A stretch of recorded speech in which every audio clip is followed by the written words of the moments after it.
Buenas noches, bienvenidos, bienvenidas. Mariana Corradini, un gusto como cada lunes. Un lunes que tiene muchos datos, mucha tela para cortar, como decimos, sobre todo porque estamos hoy acompañados por una doctora en Ciencias Políticas, politóloga de nuestra Universidad Nacional de Villa María, Marilina Trucón. Ella es la invitada que tenemos para los análisis, post-elecciones. Para que te vayas preparando porque todavía quedan varias en el año. Queda un largo tramo. Así es, pero hoy nos convoca lo que nos dejó en cifras en estos tercios de las PASO de ayer. Así es, lo que nos dejó las PASO. Buenas noches y bueno, un gusto estar de nuevo acá y pensar en estos resultados de las PASO que nos han dejado, bueno, en la gran contundencia, resultados de La Libertad Avanza, a partir de Javier Milei, la figura en su 30% de que ha recapitulado en su PASO. Y luego la segunda fuerza de Juntos por el Cambio, en ese 28% que ha hecho la sumatoria entre la PASO de Bullrich con Larreta, resultando ganadora Patricia Bullrich, ¿bien? Y en tercer lugar, Unión por la Patria, Massa siendo el ganador de estas PASO, junto a Grabois, que bueno, iban en la contienda, y que se ha delimitado un escenario de tercios, que esa es como la gran novedad de esta cuestión de la elección inusitada que estamos viviendo y asistiendo inclusive en nuestro escenario político electoral. Con relación a eso, bueno... Sí, Cristina había adelantado que se venía una Cristina Kirchner. En esa lectura, en esa clave, estas elecciones.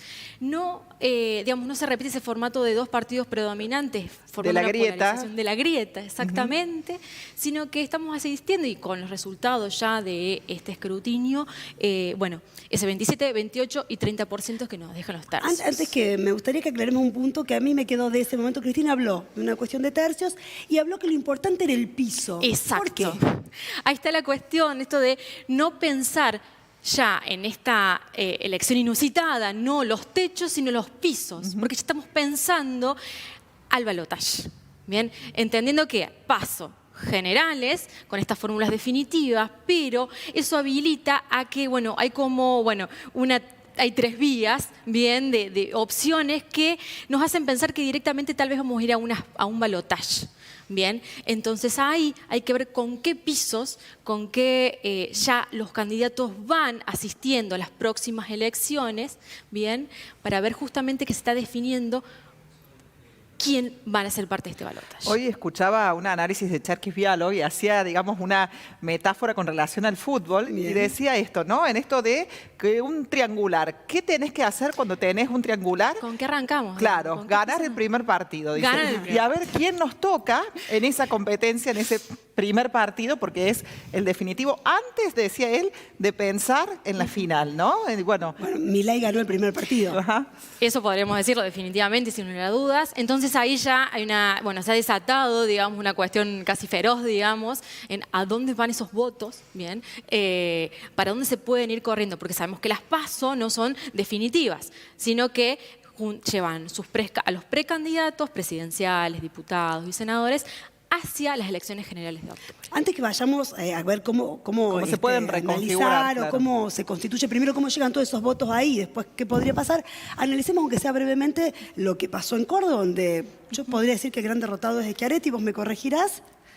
Y digamos, yo no recuerdo elección en la que haya perdido Schiaretti, ¿bien? Así que ahí, inclusive en las declaraciones que ha dado, súper minucioso para elegir las palabras. Y el derrotado en Córdoba justamente es Schiaretti. Viene de victorias sucesivas, ¿bien? Algunas más peleadas, otras un poco más ya predefinidas, pero definitivamente haber perdido la provincia de Córdoba y no demostrar que Córdoba es su provincia, bien, pone en incertidumbre, digamos, porque esta cuestión del batacazo que le dicen de Milei genera un escenario como de incertidumbre y no esperado. Bien. Y con relación a esto, bueno, decían que en esto que plantea Mariana y que vos también confirmás, de 20 y tantos departamentos de la provincia de Córdoba, sí, salvo 6 departamentos. Salvo 6, 26, 20, o sea, los perdió Schiaretti. Exactamente. Entonces ahí como un poco dura, digamos, generar o ver ese mapa que queda pintado de morado o de lila. Claro, una provincia que en su momento dio el 60-70% de los votos niveles Juntos por el Cambio. Juntos por el Cambio, ese era el escenario, como pintado de amarillo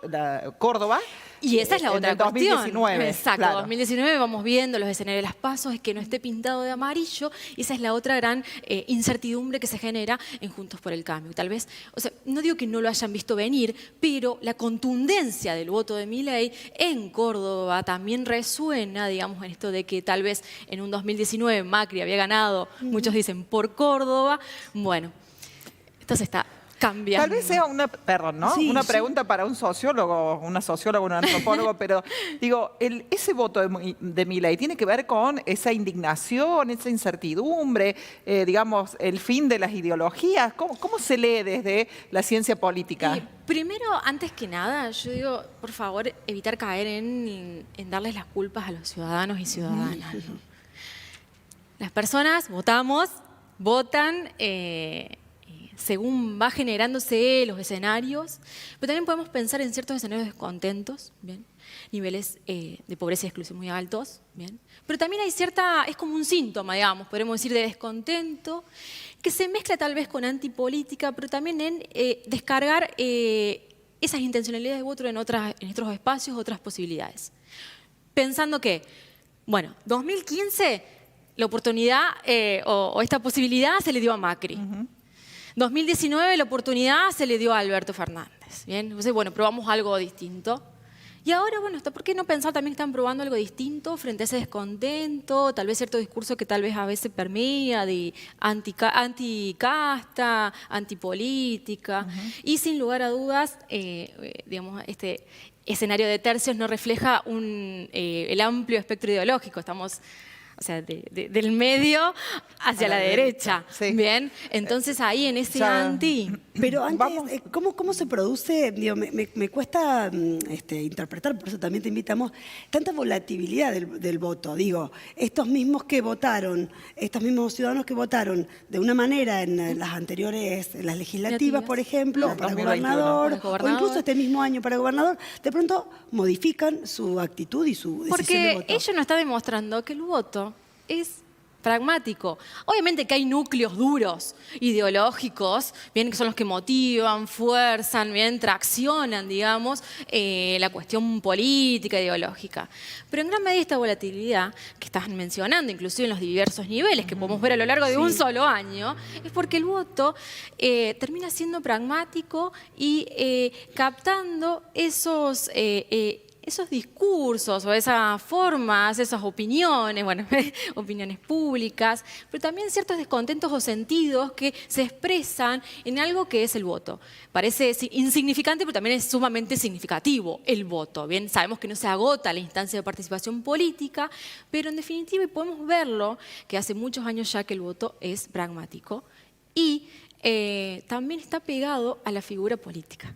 También pensando en los desempeños provinciales de las expresiones libertarias que hemos visto a lo largo del año, que han recogido unos mínimos porcentajes. Y él tampoco bendijo a nadie en las provincias. Exactamente, con esta contundencia que podemos ver en casi todas las provincias de nuestro país. Bueno, la última pregunta para este bloque, con relación al escenario local. O sea, ¿cómo se lee Villa María en estas pasos? Donde también ganó Milei. Ganó Claro. Milei. La tendencia. La cuestión ahí hay que ver otro elemento, el factor Larreta, tal vez, que podemos considerar que Larreta ha sido el gran perdedor, a lo mejor, de las PASO.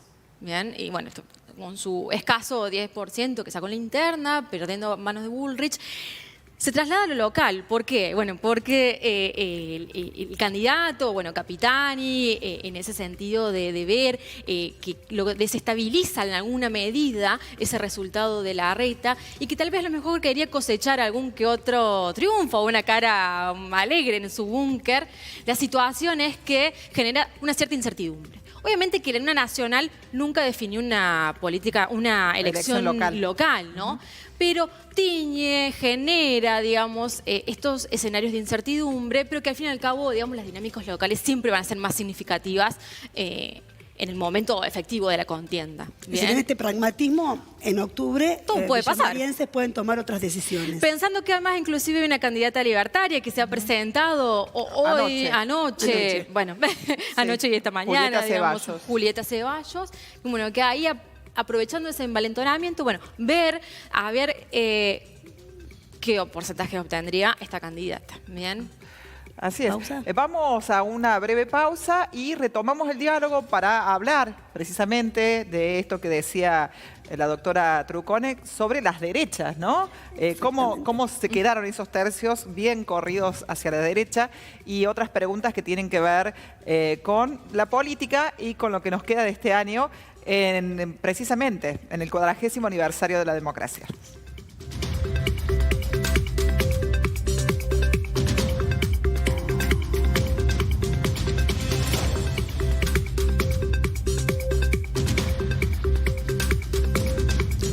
Hablábamos con la doctora Trucone y una pregunta que quedó pendiente, Marina, tiene que ver con, seguramente si uno pregunta a muchos de quienes votaron a Milei, muchos y muchas, no hay acuerdo con algunas de las políticas bases que configuran su propuesta electoral que tienen que ver con destruir el Banco Central, terminar con la educación pública, con el sistema de salud público.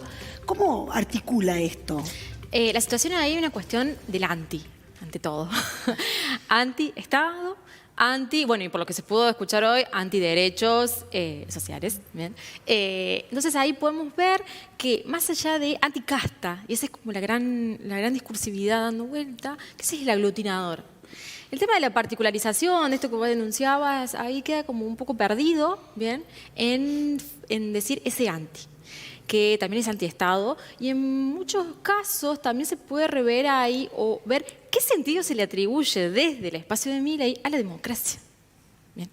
Y pensar cuánto cabe, digamos, ese anti a lo que es un ejercicio democrático, digamos, hoy en día. Entonces ahí resulta un poco problemático, o inclusive esto del anti-Estado, recortar, empieza a ser como problemático porque, digamos, empieza a generar cierto desgaste a los pilares básicos de lo que son los acuerdos democráticos nuestros, digamos, pensando en estos 40 años que estamos transitando de nuestra democracia, y ahí empieza a tocarse determinadas discusiones de este discurso anti, que muchos lo emparentan a Milei como en realidad es un libertario, pero tiene otras caracterizaciones que se le atribuyen como fascista, digamos, en algún punto. Es un movimiento anti. Bien, entonces, no importa la particularidad, después, la minucia del antes, no más educación pública, salud, lo que fuese, sino que opera todo bajo un gran paraguas, digamos, de este discurso anti que termina justificando, digamos, todo su accionar, ¿no?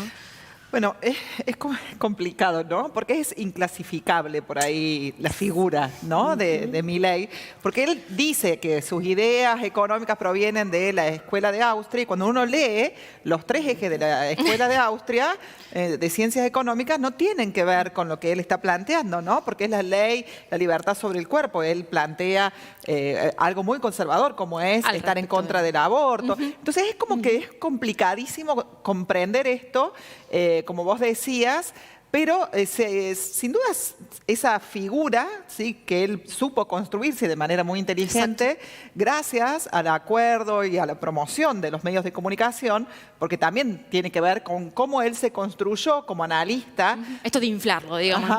Bien, como analista de la realidad económica, lo posicionó en un lugar, digamos, para decir estas cosas y por ahí no resistir, si se quiere, a las doctrinas que él dice representar. Exacto.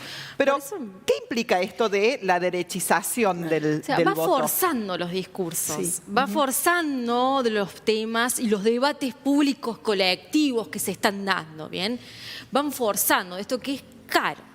Bien, el tema ahí a mí me llama la atención de pensar, yo, bueno, ese anticasta, la situación es que es conocido que dicen que tiene muy poca gente en sus cuadros técnicos, bueno, esto de lo que parece el rumor de tener familiares, bien, el tema que cómo se llena un Estado, aunque sea mínimo una administración, va a ser necesario llenarlo con gente que sea de la casta en sí, porque, digamos, no hay cantidad de personas posibles, digamos, para llenar ese Estado.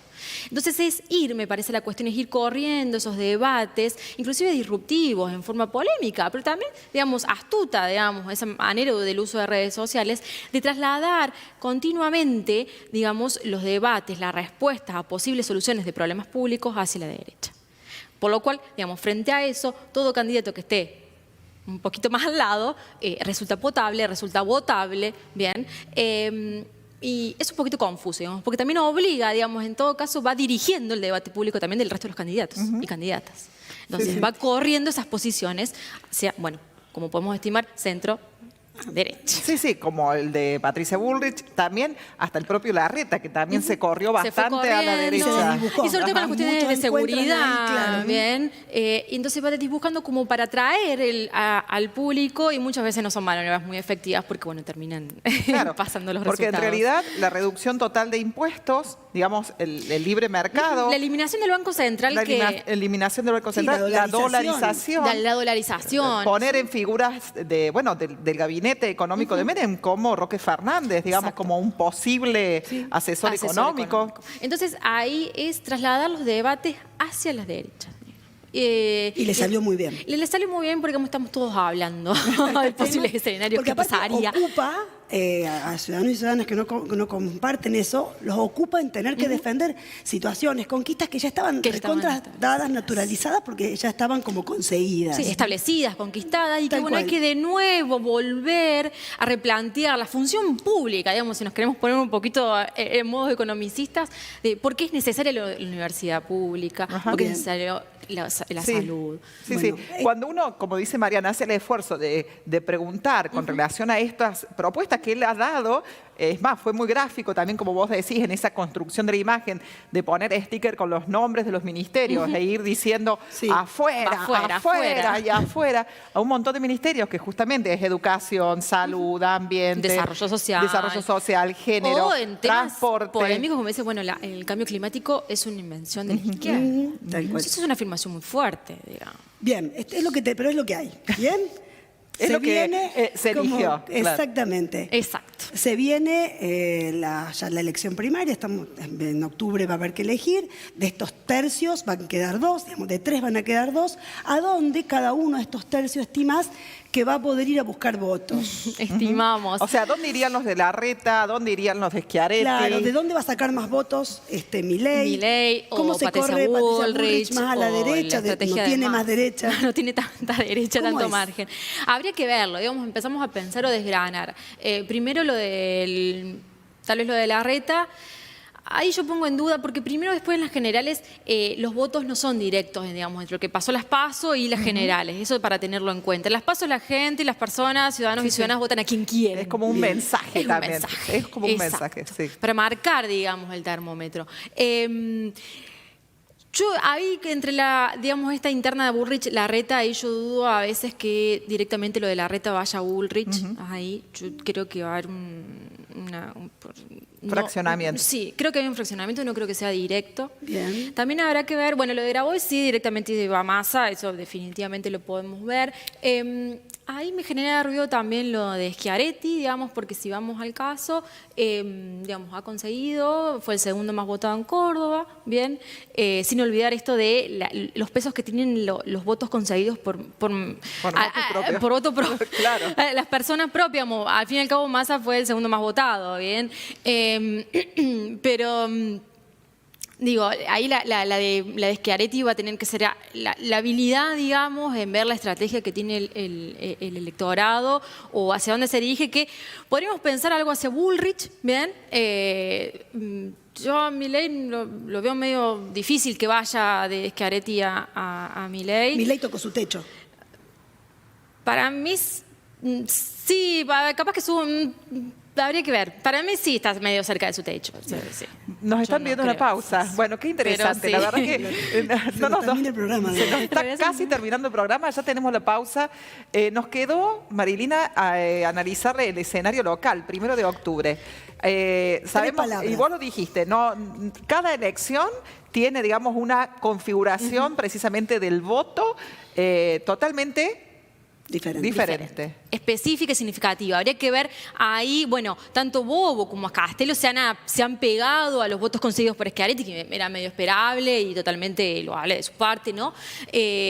Pero ahí yo digo, habría que ver, digamos, en instancias decisivas qué pasa con el oficialismo local, que ya me parece debería ir decidiendo su propio nombre, ya debería ir publicándolo, me parece. Pero bueno, ahí la especificidad significativa vamos a ver cómo se reconfigura, pero me parece que es incertidumbre. Juntos por el Cambio me parece que ha quedado medio tambaleando frente a este efecto Milei. Entonces, bueno, hay que ver la resonancia local también. Bueno, gracias. Un placer, Marilina, muchas gracias. Gracias. Por favor, vamos a seguir hablando de todo esto también en el editorial, porque pausa, pero seguimos. Hay negociaciones, ahora mismo están precisamente sentados dialogando o no dialogando con emisarios, con emisarias, para ver si hay humo blanco, ¿no?, en el oficialismo local.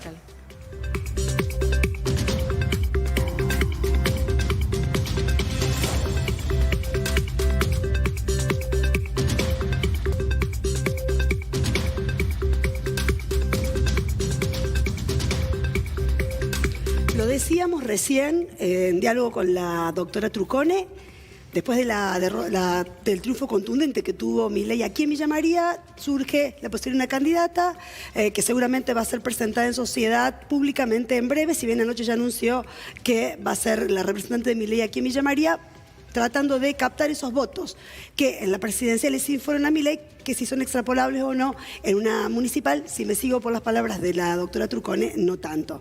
De todas maneras, se están empezando a decidir los candidatos. No va a pasar de esta semana que tengamos puestos todos los nombres pensando ya en que el 1 de septiembre cierren las listas.